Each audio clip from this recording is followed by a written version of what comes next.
Marathon. Well, we were picking fabrics. Huh?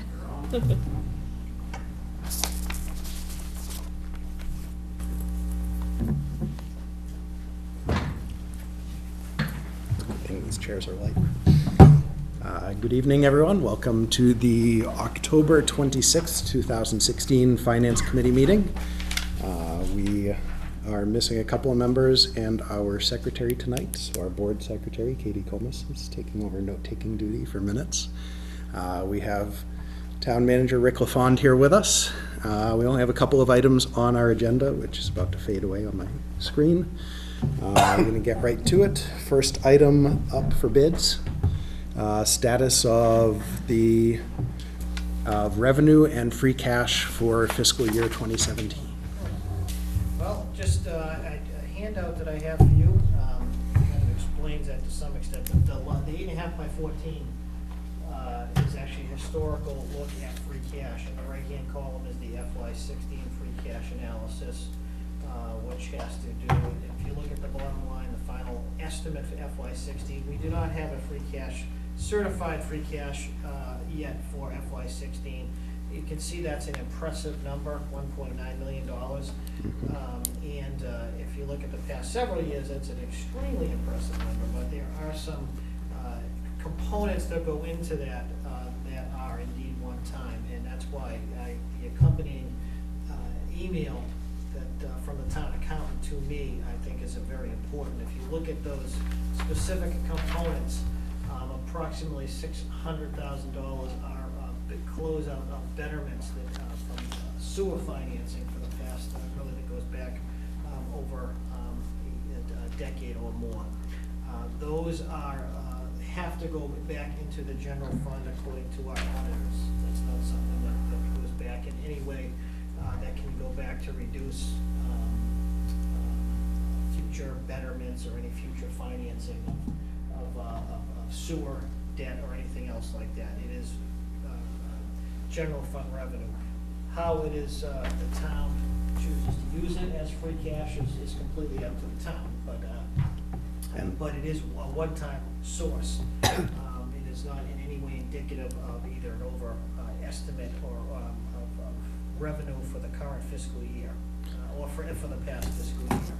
Is that, just to be clear, is that money that was allocated in previous years that was not fully spent? Yeah, what it was likely was financing of people who may have paid, people who had betterment assessments on sewerage, who may have paid interest. They may have been late charges, they may have paid more interest, they may have been late charges over time. Those types of expenses over and above what had been anticipated for sewer betterments. And these are things that accrued over, like I said, many years and have been closed out. So those are just an example of those things, of what could have caused, what led up to that. And there isn't a way to say, to identify exactly what homeowner may have done, if this was attributable to, and it's not like there's a way to refund any of that to a particular source. Question. Where in your analysis is that actually that amount reflected? In which particular item would that? Well, to that particular point, I have asked the town accountant to prepare for FY16. A breakout?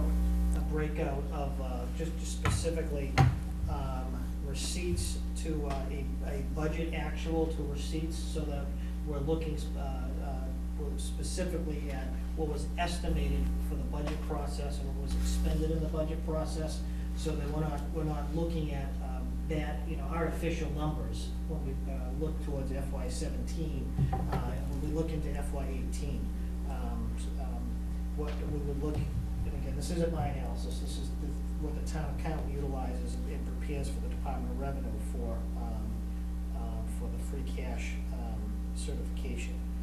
So I believe you'd be looking at would be in the deferred revenue column, I believe.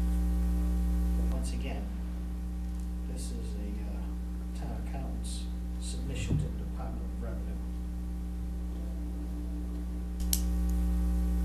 I'd be happy to email you. That's 5 up specific from the bottom response to for that. those who haven't found the deferred revenue column yet.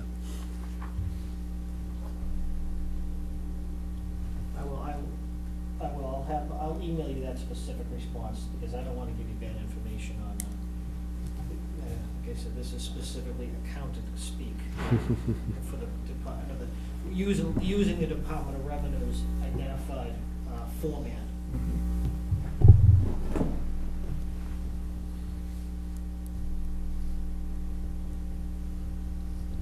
And one of the important things that I try to highlight is that, it's not unusual for, when you have a very healthy free cash for people to say, well, people like to have healthy free cash, but then you get accused of underestimating revenue. So, you tell me we have no money, we can't afford anything, well, why do we have all this free cash? Well, we have free, there's reasons we have a healthy free cash. One is because we've got some of these one-time sources that we'll never see again. This is not a number you'll see again, okay? The next number is the $535,000 that we paid in snow and ice at the end of the fiscal year from last year's free cash. Is something that did not have to be held against our free cash this year. So basically, we have to be cognizant of the fact that we've got, going forward, we've got another winter coming up, and we'll have to be cognizant of the fact that some of the free cash we've got, we might want to be thinking that at the end of this fiscal year, we want some of the money we've got in free cash might be worthwhile putting aside or thinking about for an end of the year appropriation again for snow and ice removal. So I don't want to say it's not artificial per se, but had we not done that, we'd have a $535,000 hold or debit on our free cash, because we would have it to put it on our recap sheet this year before we set the tax rate. And the other piece was, as you can see identified, is that we had a $400,000, roughly $400,000 in motor vehicle excise from prior year collections, which is obviously nice to have. Once again, prior year collections, you won't see those again. So essentially one-time revenue sources that total significant funds. You can do the math and versus the roughly 1.9 million. Of the 1.9 million, again, that's not a final number yet. There's approximately $140,000 that still, I don't want to say in dispute, but having to do with some FEMA reimbursement for storm-related FEMA reimbursement that we're still, the FEMA has recently requested some additional documentation from last year's winter on. So that will ultimately be approved by the Department of Revenue has requested again for the same information that has been formally requested and sent, and before they approve the cash. So, but it's just a matter of time. But where we don't have a fall town meeting, into Department of Revenue's credit, they do prioritize certification of towns, and if towns that have town meeting coming up, so they can, towns that need to have a fall town meeting to balance their budgets to set a tax rate, though they get priority. We don't need a fall town meeting to set our tax rate, so that's the good thing, we can set our tax rate without it. So that is the number you can expect to see in the relatively near future once once the FEMA reimbursement is to the satisfaction of Department of Revenue, so just a matter of time. A question on the excise tax. Yes. It says that it was mostly from the prior year that was uncollected. So it's something that we would have expected to be in the revenues of the prior fiscal year and was not. Yes, so the interest on that is what you So it was late payments? Sorry? It was basically late payments from Yes. citizens? Yes. Okay, residents. So as you, I know historically, again, if you look back, I don't wanna, you can do averages yourself, but, free cash in the $800,000 range on average over the last several years. When you look at these one-time, you eliminate these one-time, exceptions, it's not that out of the norm for the historical average of the town, so that's my way of saying that, it doesn't in any way indicate that we're in any way gouging, or underestimating revenues in order to inflate our free cash for any particular purposes. One of the things we try to do is be reasonable, especially in the last couple of years. We did know we had a significant bond issue required for this school. And of course, as you know, we did have a bond rating, positive bond rating, in light of the project coming up, so we're happy about that. But nothing, anything, out of the ordinary or in order to gouge our revenues for that purpose. So I'm sorry. Sean? You don't need to be sorry, it's okay. So I'm sorry for this. So notwithstanding the 1.1 million of one-time, not necessarily anticipated or planned, I think it's important just from historical reference, or at least from our group in dealing with town managers and town administrators.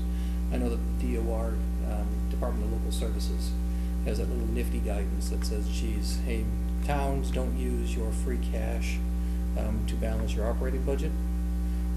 The whole notion of recurring versus, one-time revenues, but more importantly, it says as a fiscal policy and a plan that you should bank on 3 to 5% of your operating budget is what you should anticipate, you should plan for to get back as a return, right? Because typically we use our free cash for capital, we use our free cash for stabilization. So when you take that particular analysis and you look at the anticipated free cash for FY16, we're between the 3 and 5% mark, right? So 3% was 1.3, whereas 5% of the operating budget is 2.241.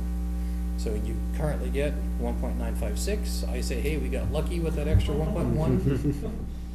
Other than that, when you net that out, we're not necessarily there. I don't see it as gouging. I don't see it as underestimating. I don't see it as that. I just see it as we're fortunate for this year Yes. to come in where we can. Sure. And I think if you look at like some of the expenditures last year, that we spent $575,000 to purchase this land in Glenwood's Way.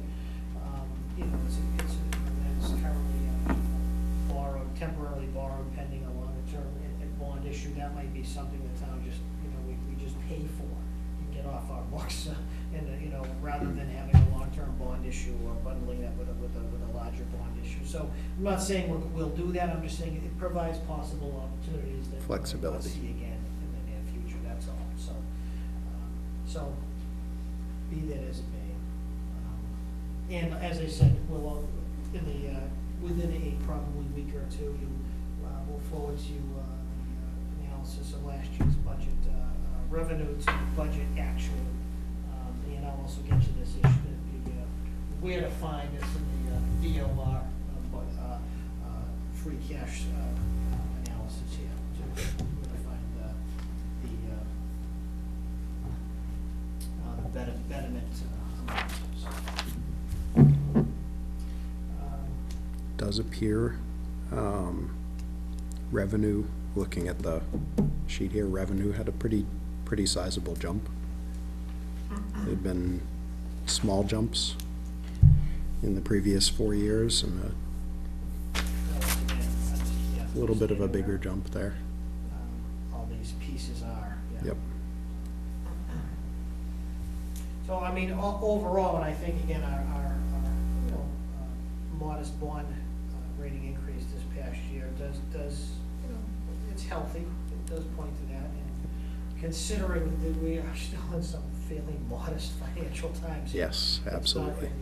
It's not, this isn't the mid-90s. This is tight. I think it's, we're reasonably happy with where we Yes. are under the circumstances. When do we expect to have that certified?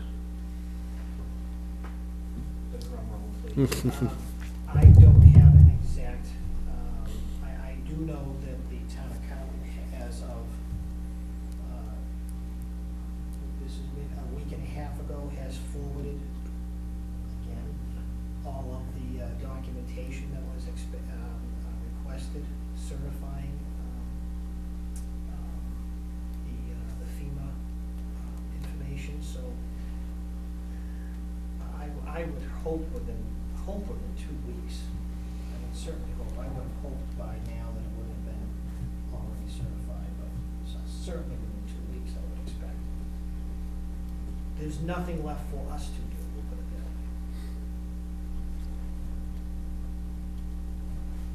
that way. It is a busy time of year for our comrades in the Yep. Department of Revenue, I completely respect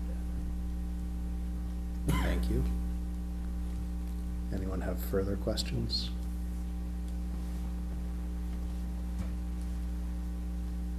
Katie? All right. Timeline? Timeline, well, I would propose right now, the same timeline we are looking at as we had last year. The budget proposals, I believe, by the end of October, people's budget level service and Wish list. Dream wish list, yeah, I'll call it wish list, by the end of October. And then leading up to, we have our internal budget conversations leading up to and concluded by Thanksgiving. And then our preliminary budget is distributed by December 15th, which is required by the charter, as you know that. I call it a preliminary budget. It was been, 1978. You could have called it a final budget, but that's not the case. And then the goal would be to provide a formal budget transmission to you by January 15th. I know I do not recall exactly when the finance committee began its formal budget meetings last year. Last year, I Was think it- we began around the end of January. Was it, okay. End of January, beginning of February. Okay. Would you like me to find that schedule, or do you have it, probably have it handy enough? But if you'd like me to do that, I believe I have it. Okay, okay. So, I can't believe it's almost the end of October. But, Crazy. Most of our departments haven't transmitted yet, but that tends to be fairly close to the deadline when people have their, do transmit their budgets. And it's, as you know, it's done electronically in-house. We don't, the paper shuffle is not what it used to be towards the end of the month, which Which is a good thing. healthy. So, in that vein, I did mention to the chairman before the meeting that just, if I could just give you a quick update on our health insurance conversations. One of the, I think I mentioned to you before, one of the concerns of one of the communities in the region are having that are part of the Mayflower Municipal Health Group is the health of the group. Some towns are seeking to leave the group. Rockland has already voted to leave the group. There are approximately 8 others that have been studying their municipal underwriting underwriting characteristics with the, to see what their ability is to perhaps lead the group. We have been doing the same. It's our understanding that our characteristics, underwriting characteristics are positive in terms of our ability to do better outside the group should we be able to partner with some other communities with similar characteristics. So that's not a given. The next steering committee meeting of the municipal health group is November 4th. I'll be attending that, not on the steering committee, but I'll be attending that.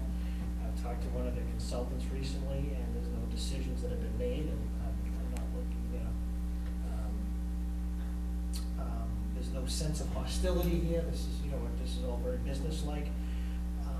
We had a meeting, 2 meetings with all of our union leadership, and in fact, this afternoon we had a follow-up meeting with them, keeping them all informed. looking to change any of our plan design or anything like that. However, it's not out of the question that we could be seeking a vote from the Board of Selectmen before the end of December to get out of the municipal health group. This is, some of you, I don't know who's familiar with the Mayflower Municipal Health Group, but this was a derivative of who was left in the county system approximately, I'm gonna think about a dozen years ago. There were some communities that left the county health group back then because of concerns that the county wasn't really responsive to the changing municipal health care marketplace. And eventually, the towns that were left in there left, in fact, the county just basically folded, stopped delivering healthcare service, and those communities that were left, including county employees and the county commissioners, became part of a joint purchase group themselves. And it was, and it worked quite well. Part of the problem is it's very large, so large that you have a steering committee and a big board of directors. It's a huge geographic area with different healthcare characteristics, different utilization regions, different. Some would argue that you have groups of communities that don't necessarily belong together in the same health group, and that's what's starting to show itself at this point. But that being said, no decisions have been made, but a lot of communities have been studying very diligently whether or not they belong in this group. And as I may have pointed out before, the concern is that the communities who are able to leave, it's very likely that they are going to, and those that are not able to leave are going to be holding the bag for the rest of the group, which means potentially holding a massive deficit for those who have left. So as mentioned, told us, obviously the Board of Selectmen has been advised both verbally and in writing, and it's one of my absolute top priorities at the moment. Despite my calm demeanor at the moment, this is something that I'm spending a lot of time and energy on. So it obviously has significant financial implications as well as implications in terms of employee benefits, employee relations.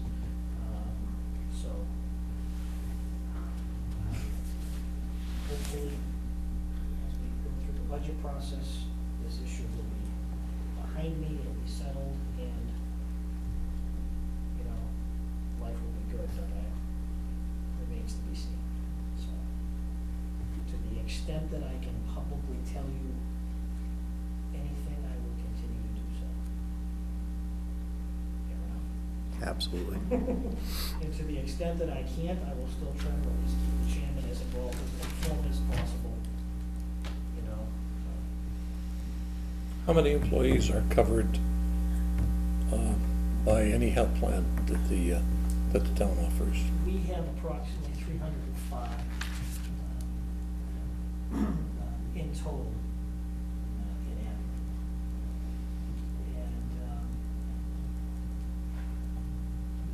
And, to the extent that we are, I am told by the professionals that we are 65% credible, which means, again, I don't claim to be an expert, but that would mean that our plan would be 65% predictable by, in terms of what their recurrence. And, See, I thought you meant we were 35% incredible. I'm sorry? I thought you meant we were 35% So incredible. They take 65% of your spend, and 35% of your cohort spend is what that comes down. So specifically, it's how the performance of the other 10,800 members of the covered lives, if you will, on the Mayflower have. So they say that Abington doesn't have enough experience to be rated 100%. So your group predicts how your group will cost next year. It takes 65% of your experience, 35% of the larger person's experience, blends it together, and that's how they factor your rate increases. There you go. So I'm told, what I'm further told is that, you know, that when you get to about 1,000 or 1,200 insured lives in a group, you are so predictable. You are, but you can have 10,000 or 1,000,000, it doesn't matter. You get to a certain point, about that 1,000 or 1,200 mark, and it almost doesn't matter. And there was a point going back, you know, and I'm going to just say maybe a dozen, 15 years, maybe a little longer, maybe 20 years. And health insurance seemed to be, it was thought of almost as a widget, and when a lot of these joint purchase groups started, again, 20, 25 years ago, the attitude seemed to be the bigger the better. It was safety in numbers, and that really was the case if you were buying hammers, but not health insurance. And, you know, health insurance isn't a widget, and as people, I think, learned over time that, you know, the marketplace is regional, it's demographic, it's not buying widgets, and so people learned a lot over time about how you should put together joint purchase groups, but unfortunately, once you form them, it's hard to unform them, so they become a lot more sophisticated. But to try to put together a group of 1,000 to 1,200 or so, maybe a little larger, something that's large enough, optimally large without getting too big, so that it's unwieldy and unmanageable, and can't move and shift with the marketplace. That would seem to be about the right place to be over the next couple of years for Abington, if we can put together the right little consortium. So that seems to be what. Again, that's assuming, you know, again, that's not saying that we're done with Mayflower. That's not saying that, because everything else can possibly reform too. So I don't want to count that out. But these are just some of the, you know, the deliberations that we're having internally at the moment. So again, we'll keep you posted. Appreciate that. The best that we can. Other questions on that? That's what's causing us some loss. Mm-hmm. But, and again, not to belabor this, but I would say the cooperation and the communication that between the various people within our employee groups and bargaining units, very informally, but is really outstanding. And, Excellent. very, very pleased with it. I'm not saying I'm surprised, but it's comforting. It's very comforting.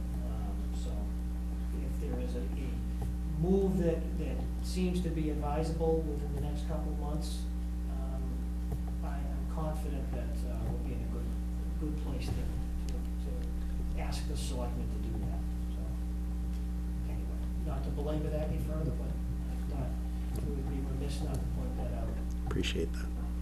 I actually had a quick question going back to the timeline, a bit of a follow-up. A couple of meetings ago, town moderator Sean Riley had come in and was working on forming a subcommittee to go over budget timelines and things. Do you know if that has, I've reached out to Sean but haven't gotten a response on whether or not. We had a couple of our members that were conscripted into it. And he said that he would be talking to you, I believe you or Dory, or both, about that. I wasn't sure. Okay. I'll continue to try to follow up with him on that. So. Okay. I may see him in the morning, but I think to mention it to him. Yep. So. Although Last Memories. absolutely. Last I had checked, it's actually our two missing members tonight, Yes. Barbara and Cindy, that were Okay. assigned to that. But yeah. the last time I had checked in with them, no, they were here at the time. Okay, the last time they left the But- room, they got assigned that task. No, last time I checked in with them, they had Okay. not heard on it. So Okay. I would guess as we're kind of getting into that time frame, that might be Yes. something that moves a little. So, All right, no, but I don't, Sean has not spoken Okay. to me about that yet. all right. Okay. Anything else? I have nothing. All right. Any last call for questions on Can I, the topic? did you already put out a liaison list? We You've done that? We I just- defined it, I just haven't emailed the list Okay. out. Thank you. That's on me. Very have to find the list. Excellent. My papers got all jumbled by my kids, so. It's somewhere in this stack, Gotcha. so, thank you. Liaison reports. Speaking of liaisons, does anyone have anything? Pete? School building committee met on the 18th, and there were two topics of discussion. One, basically the different patterns and fabrics to be used for the chairs and so forth. That was decided. And then the whole issue of whether or not we were going to have radiant walkways came up.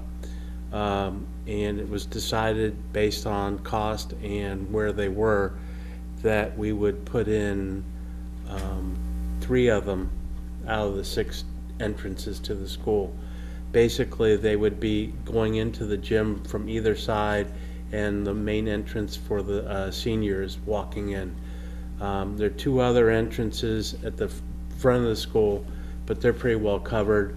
And the basic reasoning for doing what we did was that the entrances that will have the radiant heat will be the ones that are used not only during the school day, but on the weekends for things at the gym and auditorium. Because the auditorium and the gym will be cut off from the rest of the school on the weekends when the gym is used. And basically all it is because the heating system uses hot water and glycol, so all they have to do is put the hoses out to the sidewalk, do the tubing, and that'll be it. And they'll have the programmable system to take care of it. And beyond that, the work continues. MSBA's been doing continuous inspections. They're very happy with everything. They do find stuff every once in a while, but it's minor in nature. And they're happy with the workmanship. And they haven't completely enclosed the school yet. It will be, they're thinking, a couple more weeks that they have 2 specific areas they need to close up. But once they do that, they can use the school's heating system to keep the school warm during the winter. So, I was gonna say, I was on the fields tonight for football practice, and it looks very close to, yeah, it's, you close know, to sealed. lot of the wall, you know, drywall and so forth's in, and you know, they're moving. And the turf fields are already getting good use, so. They're gonna put netting on them so that balls don't go flying and hitting everything. Is there any update on when the lights are gonna work? National Grid is on, you know, we don't know until National Grid gives us the okay on that, so. Thanks, Pete, sounds good. Any other liaison reports? Communication, we have the Beacon, which that key state finance review due in October and a few other things. I think Pete had said that he had wanted it this month. There you go, Pete.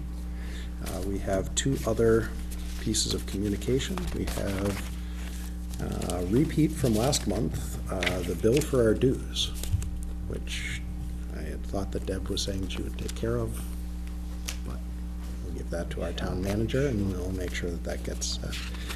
And the other is a note from the Abington Public Library that we have Election Day coming up, and not the national presidential election, but a town election of sorts, a town library election, and it is November 3rd at the Abington Public Library, and it is a hotly contested election between 2 popular children book characters, Fly Guy and Pete the Cat.